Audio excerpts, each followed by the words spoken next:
Praise lord. పరిశుద్ధుడైన యేసుక్రీస్తు వారి నామంలో అందరికీ వందనాలు. ఈరోజు దేవుడు మనకు అనుగ్రహించిన వాక్య భాగము ఇర్మియా గ్రంథము 33వ అధ్యాయము 3వ వచనము. Jeremiah chapter 33 verse 3. నాకు మొరపెట్టుము, నేను నీకు ఉత్తరం ఇచ్చేదను.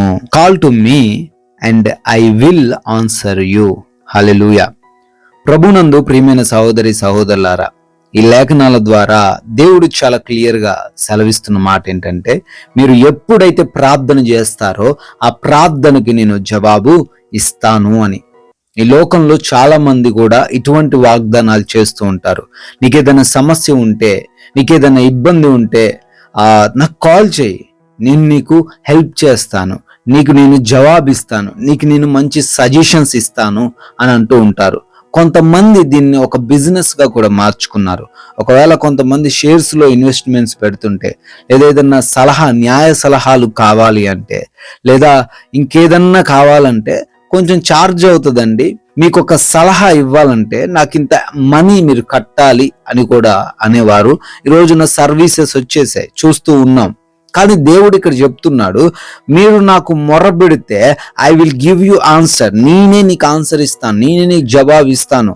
కొన్నిసార్లు మనం వేలకు వేలు, లక్షలకు లక్షలు కట్టి కూడా మనం వారి దగ్గర నుంచి జవాబు పొందుకుందామని చూస్తే వారి యొక్క అసిస్టెన్స్ మనకి జవాబు ఇవ్వచ్చేమో, అంటే వారు ప్రక్క వారితో పనిచేస్తున్న వారు జవాబు ఇవ్వచ్చేమో. కానీ ఇక్కడ డైరెక్ట్ గా దేవుడే అంటున్నాడు, I will give you the answer. నేనే మీకు సమాధానము ఇస్తాను అని. హల్లెలూయా. ఈ రోజున అటువంటి భరోసా మనుషుల దగ్గర నుంచి రాదు. ఒకసారి మనం దానియేలు గురించి ఆలోచన చేస్తే, దానియేలు ఎక్కడికి వెళ్ళిపోయాడండి?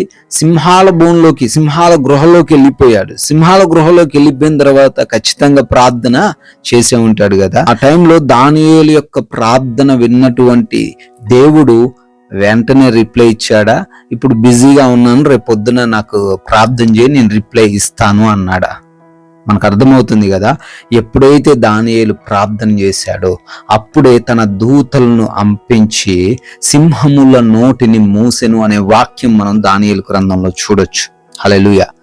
మనం ఎప్పుడైతే ప్రార్థన చేస్తామో, ఎప్పుడైతే దేవునికి మొరబెడతామో వెంటనే జవాబు ఇవ్వగలిగిన సమర్థత ఎవరికి ఉందయ్యా ఈ లోకంలో అంటే, కేవలము సర్వశక్తిమంతుడైన యేసుక్రీస్తు వారికి మాత్రమే ఉంది. ఈరోజు ఈ మాటలు వింటున్న ప్రియమైన సహోదరి సహోదరులారా, ఇంతవరకు నువ్వు ఎవరికో మొరబెట్టావు ఈ సమస్యను గురించి, వారు ఎవ్వరు కూడా నీకు రిప్లై ఇవ్వలేకపోతున్నారు, వారెవ్వరూ కూడా నీకు సహాయం చేయట్లేదు, కనీసం నీ మొరను కూడా ఆలకించట్లేదేమో.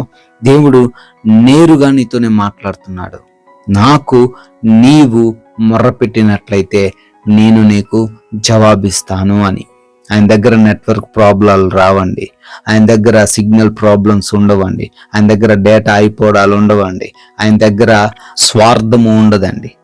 దేవుడు నిస్వార్థముగా మనతో ఉంటున్న దేవుడు. మన దగ్గర నుంచి ఏది కూడా ఆశించకుండా మన దేవుడు మనకి జవాబిస్తానంటున్నాడు.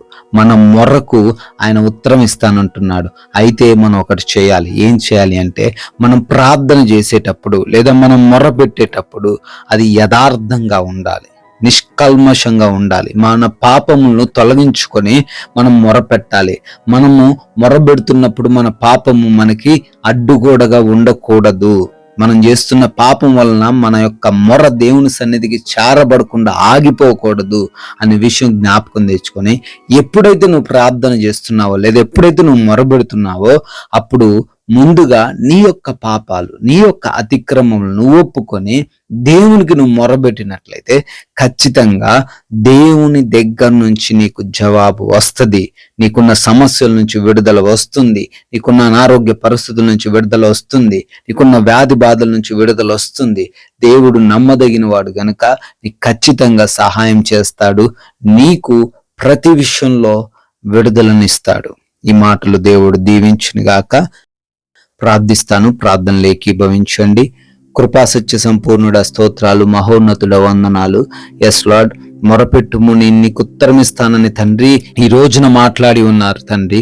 అవునయ్యా, ఎంతమంది బిడ్డలైతే తండ్రి వారికి ఉన్న సమస్యలను బట్టి, వారికి ఉన్న వేదలను బట్టి మొరబెడుతున్నారో వారికి మీ జవాబును దయచేయండి, మీ సహాయమును అనుగ్రహించండి అయా. మీ యొక్క జవాబు కోసం ఎదురు చూస్తూ ఉన్న క్రమంలోనైనా బిడ్డలు తండ్రి గొప్ప మేలులు పొందుకోవడానికి కృప దయచేయండి అయా. అనారోగ్యంతో ఉన్న ప్రతి ఒక్కరిని కూడా తాకి స్వస్థత దయచేయండి, అప్పుల బాధల నుంచి విడుదల దయచేయండి అయా. ఎవరైతే కుటుంబపరమైన విభేదాలతో ఉన్నారో ఆ కుటుంబపరమైన సమస్యల నుంచి కూడా ప్రతి బిడ్డకు విడుదలను అనుగ్రహించండి నాయన అయా. ఈ రోజున మా పనులలో అయా, మా ప్రయత్నాలలో తండ్రి మీరు తోడై ఉండండి ప్రభువా. ప్రతి బిడ్డకు తండ్రి మీ సహాయాన్ని దయచేయమని, మీరే మహిమ పొందుకోమని యేసుక్రీస్తు వారి నమ్మకమైన నామంలో ఈ ప్రార్థనను అడిగి వేడుకొని పొందుకుని ఉన్నాము తండ్రి. Amen. May God bless you all. దేవుడు మిమ్మల్ని దీవించును గాక.